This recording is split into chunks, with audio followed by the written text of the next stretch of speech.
അടുത്തെനിക്കാ മുത്തിൻ ചാരെ എത്തണമെന്റെ അഹദോനെ. കാത്തിരിക്കും പാപിയാണ് എന്റെ റാഹിമേ, എന്റെ റാഹിമേ.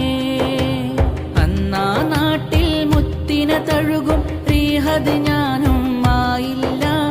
മുത്തിൻ പാദം മുത്തിയ മണൽ തരി ഞാനായില്ല, ഞാനായില്ല. കാലം ഏറെ കൊതിച്ചിരുന്നു മുത്തിൻ മൊഞ്ചത് കണ്ടിടുവാൻ. കനവിൻ തോപ്പിലെ പൂർണ്ണ നിലാവായി എത്തുകയില്ലേ, എത്തുകയില്ലേ. ലെങ്കു